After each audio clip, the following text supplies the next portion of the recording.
जय हिंद and welcome to Total Beans. Socialism in Europe chapter 2 का रिवीजन शुरू कर रहे हैं अपन। देखो, फ्रेंच रिवॉल्यूशन के जो आइडियाज थे, जैसे liberty, equality, freedom, democratic rights, justice, ये पूरे यूरोप में स्प्रेड हुए। और जब लोगों को इन आइडियाज के बारे में पता चला तो पीपल वांटेड चेंज। बेसिकली लोगों को ये उम्मीद जागी कि मोनार्की को हटा के, चर्च को हटा के कोई और फॉर्म ऑफ गवर्नमेंट भी लाई जा सकती है। ये और फॉर्म ऑफ गवर्नमेंट कैसी होगी, कैसे ऑपरेट करेगी, कैसे फंक्शन करेगी, इसके अपने अलग अलग आइडियाज थे लोगों के। इन आइडियाज के बेसिस पे तीन बड़े सिग्निफिकेंट, बड़े इंपॉर्टेंट ग्रुप्स उभर के आए, जिनमें पहले थे लिबरल्स, दूसरे थे रेडिकल्स और तीसरे थे कंजर्वेटिव्स। ये तीनों ग्रुप्स एक दूसरे से कैसे अलग हैं, इनके आइडियाज कैसे अलग हैं एक दूसरे से, वो देखो। लिबरल्स बेसिकली वो लोग थे who wanted a nation tolerant towards all religions. ऐसा नेशन जहां पे हर रिलीजन की रिस्पेक्ट हो। They were against the absolute power of monarch. They did not wanted uncontrolled power of dynasts. Individual rights की बात करते थे ये लोग, जैसे अभी फंडामेंटल राइट्स होते हैं वैसे ये लोग इंडिविजुअल राइट्स की बात करते थे। They wanted a well trained and independent judiciary. ऐसा नहीं होना चाहिए कि जज किसी के इन्फ्लुएंस में आके फैसला दे रहा है। एक इंडिपेंडेंट जुडिशरी की मांग की इन लोगों ने। They wanted basically a representative elected parliamentary government. अच्छा, लिबरल्स और डेमोक्रेट्स में बहुत ज़्यादा फर्क नहीं है, सिर्फ एक फर्क है। डेमोक्रेट्स बिलीव करते हैं यूनिवर्सल अडल्ट फ्रेंचाइजीज में, लिबरल्स बिलीव करते हैं लिमिटेड फ्रेंचाइजीज में। मतलब कुछ गिने चुने लोगों को वोटिंग राइट होना चाहिए, विमेन को वोटिंग राइट की बात भी नहीं करते लिबरल्स। दूसरा ग्रुप है रेडिकल्स। रेडिकल्स वो लोग थे जो चाहते थे government based on majority population. मतलब देश की जो मेजोरिटी पॉपुलेशन चाहती है वैसे गवर्नमेंट फंक्शन करे। एक अच्छी चीज थी इन लोगों की, they supported right to vote for women. They were not against private property, but they did not like concentration of property in few hands. मतलब ऐसा नहीं था कि प्राइवेट प्रॉपर्टी के अगेंस्ट में थे, बट एक लिमिट से ज्यादा private property, concentration of private property in few hands, उसके अगेंस्ट में थे ये लोग। They opposed privileges of land owners and factory owners. वही सेम चीज कि लैंड ओनर्स, फैक्ट्री ओनर्स के पास में जो भी प्रिविलेजेस थे या लिमिट से ज्यादा जो भी प्राइवेट प्रॉपर्टी थी, ये उसको अपोज करते थे। और तीसरा ग्रुप था कंजर्वेटिव्स का। कंजर्वेटिव्स वो लोग थे जो कि ऑलरेडी राजाशाही में थे, राजा के मंत्री वगैरह। Initially they opposed the idea of change. Initially तो ये चाहते थे कि चेंज हो ही ना, बट लेटर अग्रीड या later realise that the change is inevitable, कि चेंज को नहीं रोका जा सकता, चेंज तो होके रहेगा। जब इनको ये रियलाइज हुआ तो इन्होंने दो डिमांड्स रखी। पहला, एक तो पास्ट शुड बी रिस्पेक्टेड, मतलब जो हमारा कल्चर है, जो हमारा पास्ट है, जो हमारी हिस्ट्री है, उसको रिस्पेक्ट करो। और दूसरा, change should be gradual, change should be slowly slowly. अच्छा, अगर कभी तुम 1815 के बाद से, जब फॉल ऑफ नेपोलियन हुआ उसके बाद से अगर फ्रेंच रिवॉल्यूशन के बारे में पढ़ोगे तो तुम्हें पता चलेगा कि इस आइडिया ऑफ गवर्नमेंट के लिए, कि गवर्नमेंट कैसी होनी चाहिए, उसके लिए भी बड़ा टर्मोइल रहा है, उसके लिए भी बड़ा झगड़ा रहा है। और ये हम उस दौर की बात कर रहे हैं जब नेताओं में, जब लोगों में इंटीग्रिटी होती थी। अभी तो एक नंबर के जाहिल अनपढ़ नेता, कोई आइडियोलॉजी, कोई लोगों के लिए काम करने का कुछ है ही नहीं भाव। अब तो बस साम दाम दंड भेद कैसे भी चुनाव जीत जाओ।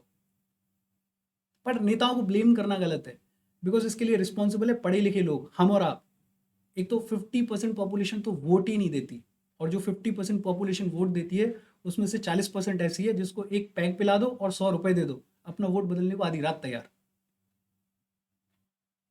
इनफैक्ट नेता कभी कॉलोनी में आ जाए तो लोग ऐसे बिछ जाते हैं उसके सामने जैसे पता नहीं भिखमंगे हों। ये जो क्लासेस हैं, 9, 10, 11, 12, ये ऐसी क्लासेज हैं जब इंसान का आइडियोलॉजी डेवलप होती है, जब इंसान की थॉट डेवलप होती है। स्कूलिंग में इस पे फोकस नहीं किया जाता, लेकिन एटलीस्ट अगर मेर से पढ़ रहे हो तो इस पे काम करना शुरू करो। तुम फ्यूचर हो, थोड़ा एम्बिशियस बनो। सोचते ही नहीं है लोग।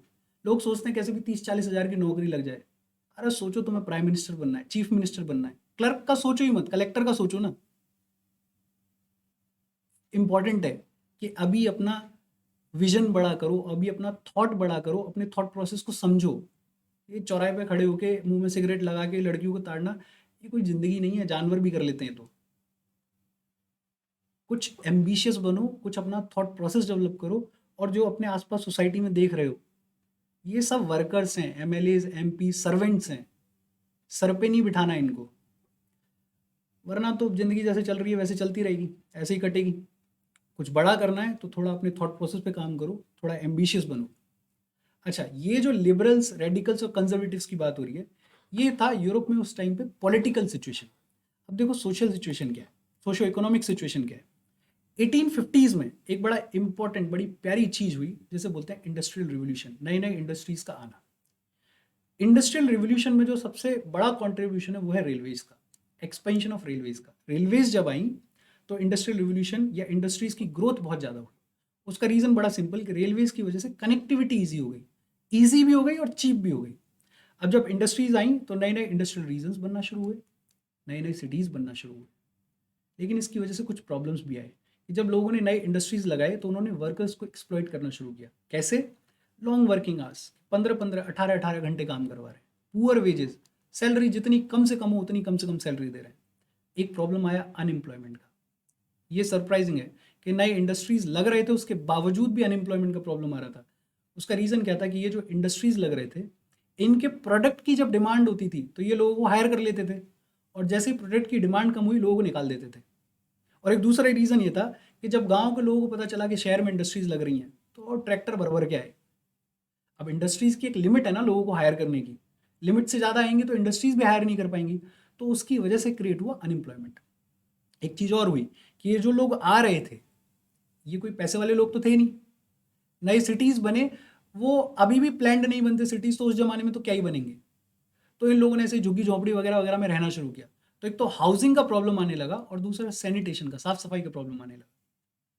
जब ये प्रॉब्लम्स आने लगे तो जो लिबरल्स थे, रेडिकल्स थे, इन लोगों ने कुछ सॉल्यूशंस पे काम किया।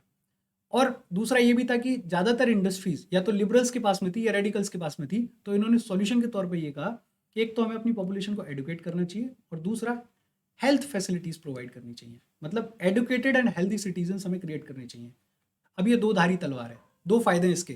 पहला तो ये कि एक तो educated and healthy society develop होगी, और दूसरा जब ये एडुकेटेड और हेल्दी सोसाइटी या सिटीजन्स इंडस्ट्री में काम करेंगे तो इंडस्ट्री को ज़्यादा प्रॉफिट होगा। ऑब्वियस सी बात है। तो इन्होंने क्या किया कि एक तरफ तो बढ़िया सिटीजन्स क्रिएट कर रहे हैं, बढ़िया सोसाइटी क्रिएट कर रहे हैं, दूसरी तरफ इनके इंडस्ट्रीज में वो बढ़िया सिटीजन्स काम करेंगे तो इनको प्रॉफिट भी ज़्यादा होगा। ये इनका आइडिया था। अब देखो, बेसिकली पूरे ही यूरोप में जैसे ही 1815 में नेपोलियन गए उसके बाद से रिवॉल्यूशनरीज ने काम करना शुरू कर दिया था। जैसे फ्रांस के रिवॉल्यूशनरीज, इटली के, जर्मनी के, रशिया के, ये सब काम कर रहे थे and they wanted to overthrow monarchy. Monarchy को हटाना चाहते थे ये लोग। तो इन्होंने नेशन की बात करना शुरू किया, नेशनलिज्म की बात करना शुरू किया, इक्वलिटी अमंग सिटीजन्स की बात करना शुरू किया। बहुत सारे फेमस रिवोल्यूशनरीज हुए। एक इटली के बड़े फेमस रिवोल्यूशनरी का नाम तुम्हारी किताब में दिया हुआ है जिसका नाम है गिसेपी मजीनी। अच्छा, अब देखो ये पूरा सिनेरियो है उस टाइम की सोशियो इकोनॉमिक और पॉलिटिकल। ये जो सोशलिज्म वर्ड है इसका क्या मतलब है वो समझो। एक तो सोशलिज्म को जो लोग फॉलो करते हैं उनको बोला जाता है सोशलिस्ट। ठीक है। सोशलिस्ट लोग क्या कहते हैं? सोशलिस्ट लोग होते हैं against the concept of private property. इनको प्राइवेट प्रॉपर्टी नाम की चीज पसंद ही नहीं है। इनका आइडिया क्या है या इनका कहना क्या है कि एक इंडस्ट्रियलिस्ट इंडस्ट्री लगाता है, उस इंडस्ट्री को प्रॉफिटेबल बनाने के लिए वर्कर्स काम करते हैं दिन और रात। वर्कर्स की वजह से वो इंडस्ट्री प्रॉफिट जनरेट करती है, लेकिन जो प्रॉफिट जनरेट हुआ वो किसके पास में चला जाता है? इस इंडस्ट्रियलिस्ट के पास में। इन वर्कर्स को कुछ नहीं मिलता। ये इंडस्ट्रियलिस्ट इन वर्कर्स के वेलफेयर के लिए कोई काम नहीं करता, जिसकी वजह से सारे प्रॉब्लम्स हैं। इनका कहना यह था कि private property is the cause of all the social evils because individual gain profit and is not concerned with the welfare of all या with the welfare of workers. उसकी वजह से सारे प्रॉब्लम्स होते हैं। तो सोशलिस्ट वो लोग थे जो कि अगेंस्ट थे प्राइवेट प्रॉपर्टी के कॉन्सेप्ट के। अच्छा, प्राइवेट प्रॉपर्टी नहीं होगी तो कैसी सोसाइटी होगी? दे wanted a society wherein the private property या wherein the property was controlled by the society itself। इसमें लैंग्वेज में कुछ गड़बड़ है, सुन लो।